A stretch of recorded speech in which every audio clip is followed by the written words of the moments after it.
Hello दोस्तों, स्वागत है आप सभी का हमारे चैनल की एक और नई वीडियो में। आज के इस वीडियो में हम बात करेंगे उन 7 थेरेपी के बारे में जिससे आप अपनी मेंटल हेल्थ को बेहतर कर सकते हैं। इससे पहले अगर आपने हमारी पिछली वीडियो नहीं देखी है तो ये वीडियो देखने के बाद उस वीडियो को ज़रूर देखिएगा ताकि आपको ये वीडियो और अच्छे से समझ में आए।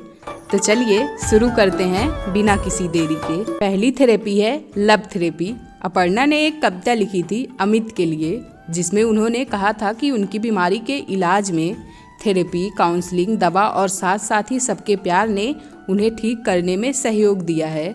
किसी भी मेंटल इलनेस का इलाज आसान नहीं होता, इसलिए इसमें हमें हमारे परिवार और दोस्तों के प्यार और विश्वास की भी ज़रूरत होती है।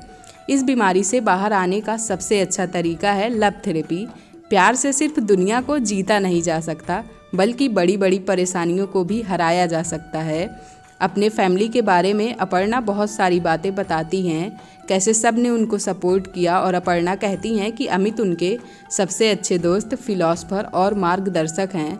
शादी के बाद अपर्णा को महसूस हुआ कि उनकी शादी ज़्यादा लंबी नहीं चल पाएगी, पर मुंबई से दूर रहकर लंदन में उन दोनों ने अपने रिश्ते को सही किया। शुरुआत में अपर्णा के मूड स्विंग से परेशान होकर अमित ने उनका फ़ोन, लैपटॉप और सारी चीज़ें छीनकर उनसे अलग कर दी, पर जब डॉक्टर ने अमित को अपर्णा की बीमारी के बारे में बताया, तब जाकर अमित ने खुद के साथ अपर्णा को भी बखूबी संभाला। हर रिश्ता एक वक्त पर कमज़ोर पड़ ही जाता है। ऐसे में हमारे दोस्त होते हैं जो हमें सच दिखाते हैं। अपर्णा की हालत देखकर अमित गलत रास्ते पर चलने वाले थे। तब अमित के दोस्त अली ने उन्हें समझाया कैसे अपर्णा ने हमेशा अमित के साथ दिया है, कैसे उन्होंने अमित के लिए कई चीज़ों का बलिदान दिया है। अपर्णा हर वक्त अमित के साथ खड़ी थी और अब अमित की बारी थी उनका साथ देने की। अपर्णा के बच्चों ने भी उनकी इस हालत को देखा है। अगस्त्या बहुत छोटा था, उसे शायद ही कुछ याद हो, लेकिन आमर्थ के सामने ही एक कमरे में बैठकर ये बुक लिख रही थी। आमर्थ ने अपनी माँ की परेशानियाँ देखी हैं, इसीलिए वो इस बात से काफ़ी खुश था और वो अपर्णा से कहता था कि उसे अपनी माँ पर गर्व है और खुशी है कि वो एक ऐसी चीज़ पर बुक लिख रही हैं जो दूसरे लोगों के लिए मददगार साबित होगी। अपर्णा ने अली के बारे में भी लिखा है, कैसे अली ने हमेशा उनका साथ दिया। इसी को हम कहते हैं लव थेरेपी। लव थेरेपी बीमारियों के इलाज का कोई नया तरीका नहीं है, इसे हम सालों से जानते आ रहे हैं। बहुत सारे मेंटल इलनेस हैं जिनका इलाज हम लव थेरेपी से कर सकते हैं। वो कबीरदास जी की लाइन्स है ना कि पोथी पढ़ पढ़ जग मुआ, पंडित भया न कोय, 2.5 अक्षर प्रेम का पढ़े जो पंडित होए। इस छोटे से दोहे में ज़िंदगी का सबसे बड़ा सच छुपा हुआ है कि कैसे हम प्यार से अपनी ज़िंदगी को बदल सकते हैं। दूसरी थेरेपी है एम्पैथी थेरेपी।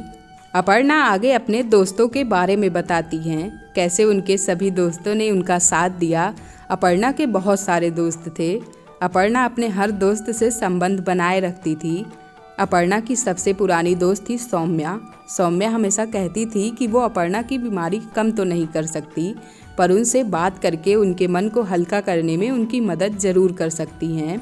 राहिल भी उनका एक पुराना दोस्त था जो उनकी परेशानी में हेल्प करता था और हमेशा अपर्णा से कहता था कि दोस्त होते ही इसीलिए हैं, वो बिना आपके बारे में सही या गलत राय बनाए आपकी बातें सुनेंगे और आपकी परेशानी का हल निकालेंगे। सही भी तो है ना यार कि हम जो बातें अपने घर वालों से, माता पिता से नहीं कह पाते, वो अपने दोस्तों से बिना किसी झिझक के आसानी से कह देते हैं। यही होती है दोस्ती की खूबसूरती। इसे ही अपर्णा कहती हैं एम्पैथी थेरेपी। वो दोस्ती और दोस्तों को ज़िंदगी का सबसे ज़रूरी हिस्सा मानती हैं। दोस्त वही होते हैं जो हमारे साथ खड़े रहें, हमारी बातें सुने, समझें, हमें समझाएं, हमारी परेशानियों का समाधान निकालें। मुश्किल में दोस्तों का साथ खड़े रहना बहुत बड़ी बात होती है। लव और एम्पैथी थेरेपी के बाद अब नंबर आता है वर्क थेरेपी का। वर्क थेरेपी हमें ऑफिस जैसी जगहों पर काम आती है। हम अगर अपने काम और ऑफिस के लोगों को अपना दोस्त माने और उनसे अपने मन की सारी बातें कर सके, तो ऑफिस सिर्फ काम करने की जगह नहीं रह जाता, बल्कि वो हमारा परिवार बन जाता है जो हमारे सुख दुख में हमारे साथ खड़ा होता है। ऐसा होते ही ऑफिस में बिताया गया घंटे सिर्फ चंद लम्हे बन जाते हैं इस थेरेपी की बात करते हुए अपर्णा अपने उस वक्त को ज़रूर याद करना चाहती हैं जो उन्होंने फैमिली बिजनेस को संभालते हुए बिताया। उन्होंने अपने उस बिजनेस को बच्चे जैसा संभाला था और अलग मुकाम पर लेकर गई थी। उस बिजनेस में काम करते वक्त अपर्णा खुश रहती थी। उन्हें रातों को अच्छी नींद आती थी क्योंकि अपर्णा को काम करना पसंद था और वो हमेशा ये कोशिश जारी रखती थी कि उनकी बीमारी उनके काम के बीच में ना आए। धीरे धीरे अपर्णा अपनी बीमारी को लोगों से शेयर करने लगी।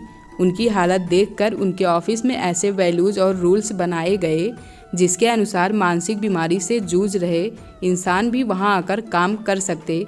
उस ऑफिस में डिप्रेशन और स्ट्रेस झेल रहे लोगों के लिए काउंसलिंग का भी इंतजाम कराया गया।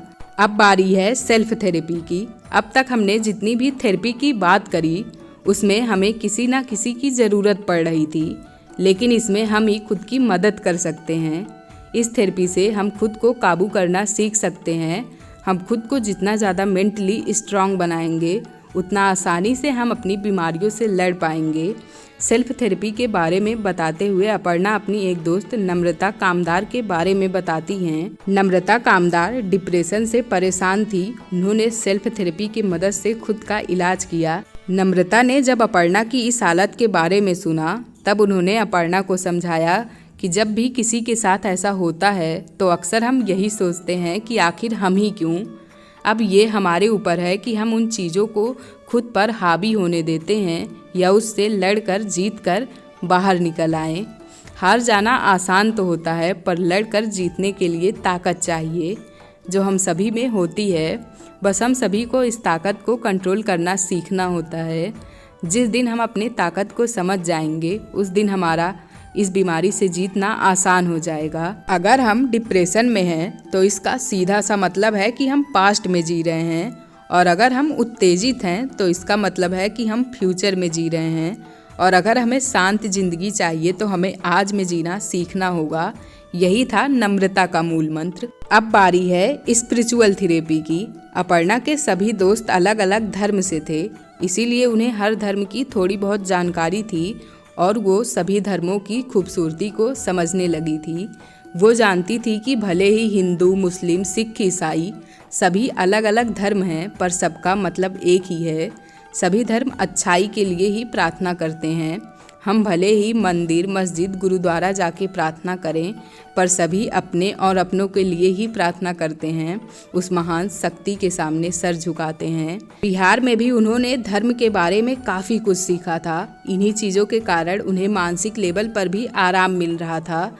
स्पिरिचुअल चीज़ों में ध्यान लगाने से अपर्णा की दिमागी प्रतिक्रिया काबू में रहती थी और वो ज़्यादा परेशान नहीं होती थी। इस तरह वो अपने मन और इमोशन को काबू करना सीख रही थी। ये था स्पिरिचुअल थेरेपी का जादू। बिहार से लौटने के बाद अपर्णा गुनगुनाती, गाना गाती और ध्यान मग्न होकर धर्म ग्रंथों और गानों के बारे में सोचती रहती। हमको मन की शक्ति देना, मन विजय करें, दूसरों की जय से पहले खुद की जय करें। ये भजन हम सभी ने स्कूल में गाया या सुना तो जरूर ही होगा। किसे पता था कि ज़बरदस्ती सिखाया जाने वाला ये भजन अपर्णा के लिए इतना मददगार साबित होगा। अगली थेरेपी है म्यूजिक थेरेपी। अपर्णा गाने सुनती और ध्यान मग्न रहती। म्यूजिक एक बहुत ही अच्छा इलाज है। हमारे हर तरह की परेशानी का इलाज म्यूजिक बता सकता है। अच्छे और प्यारे म्यूजिक को सुनते ही हमारा मन खुश हो उठता है। ये आप कभी खुद भी ट्राई करिएगा। यूट्यूब पर बांसुरी या फिर नेचुरल म्यूजिक ही सुनिएगा और अपना एक्सपीरियंस हमें कमेंट में ज़रूर बताइएगा। म्यूजिक बहुत हेल्पफुल है, बस हमें ज़रूरत होती है सही म्यूजिक को सही समय सुनने की। हम जैसे गाने या म्यूजिक सुनते हैं हमारा दिमाग वैसे ही सोचता है, इसीलिए सही म्यूजिक और सही गाने सुने। अगली थेरेपी है लाइफ स्टाइल थेरेपी। अपर्णा का एक सामान्य सा टाइम टेबल था। सुबह उठकर वो योगा करती थी। योगा से हमारे बॉडी की परेशानियां बिना मेडिसिन के ही ठीक हो जाती हैं। इसके बाद अपर्णा कुछ समय परिवार के साथ बैठकर ब्रेकफास्ट और बातें करती। इसके बाद वो घंटों बैठकर किताबें पढ़ती थी और फिर वो अपने बच्चों के साथ बैठकर उनकी कहानियाँ सुनती और खाना खाती। उसके बाद वो लिखने बैठ जाती। अमित के ऑफिस से लौटने के बाद वो फिर से ब्रेकफास्ट करती। उसके बाद जिम के लिए चली जाती थी। इन सब के बाद रात में सभी अपने मन की बातें शेयर करते हुए खाना खाते। ये सब के बाद देर रात हो जाती और अपर्णा के दवा लेने का वक्त हो जाता था। ये तो अपर्णा के नॉर्मल दिनों का रूटीन था, लेकिन जब वो डिप्रेशन में होती तो इसका बिल्कुल उल्टा होता था। उन्हें बिस्तर से उठने में परेशानी होती थी। ऐसे में वो देर तक बिस्तर पर ही रहती थी और उठने के बाद वो सीधा ब्रेकफास्ट करने चली जाती थी। पूरे दिन सुस्त और आलस फील करती थी। अपर्णा को इन सब से रातों में सोने से प्रॉब्लम होती थी। एक बाइपोलर इंसान अगर अच्छी नींद ले तो उसकी आधी परेशानियां वहीं ख़त्म हो जाती हैं। अच्छी नींद हमें मैनिक एपिसोड में जाने से भी बचाती है। अच्छी नींद मानसिक शक्ति को बेहतर बनाती है। अच्छी नींद हमारी बॉडी में कोशिकाओं के बनने की प्रक्रिया को बढ़ा देती है। साथ ही साथ ये हमारे दिमाग को भी आराम देती है। हमने जितनी भी थेरेपी की बात करी है, ये सभी इलाज में बहुत मददगार साबित हुई हैं, यानी कि ये सभी टेस्टेड एंड प्रूवन हैं। ये सभी थेरेपी अलग अलग हैं, इन सब के काम अलग अलग हैं और बीमारियों को ठीक करने का तरीका भी अलग है, पर जब एक साथ मिलकर काम करती हैं तो मेंटल हेल्थ की दुश्मन साबित हुई हैं। अलग अलग काम करने से इन सब का असर भी घट जाता है और साथ मिलकर ये मेंटल इलनेस के नाम का जड़ से सफाया कर देती हैं। बिल्कुल उस कहानी की तरह जो हम सब ने बचपन में सुन रखी है कि एक बूढ़ा पिता अपने 4 बेटों को अलग अलग लकड़ी का टुकड़ा देता है और उसे तोड़ने के लिए कहता है। उसके सारे बेटे उन लकड़ी के टुकड़ों को तोड़ देते हैं और खुश हो जाते हैं।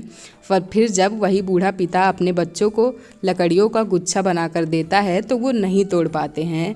तब उनके पिता ने उन्हें समझाया कि साथ रहने से ही परेशानी का हल मिलता है। बस ऐसे ही समझ लीजिए कि ये 7 थेरेपी आपको मेंटल इलनेस से निकालकर अच्छे दिनों में ले जाने के लिए बहुत मददगार हैं अगर आप इन 7 का इस्तेमाल करें तो। हाँ, आप 2 काम और कर सकते हैं अपने मेंटल हेल्थ को सही रखने के लिए। दूसरा ये है कि केमिकल खिचड़ी नाम की बुक को आप खरीद कर पढ़ सकते हैं। इससे आपको इस बात की और डीप नॉलेज होगी। और पहला काम ये है कि आप हमारे चैनल को सब्सक्राइब कर लें ताकि ऐसे ही सेल्फ इम्प्रूवमेंट से रिलेटेड वीडियो आप देख पाएँ। और यार, वीडियो थोड़ी सी भी हेल्पफुल लगी हो ना तो लाइक ज़रूर कर देना और अपने दोस्तों और परिवार के साथ शेयर करके हमें कमेंट में अपना फेवरेट पार्ट ज़रूर बताना। तब तक के लिए थैंक यू फॉर वॉचिंग। खुद को बेहतर बनाते रहिए।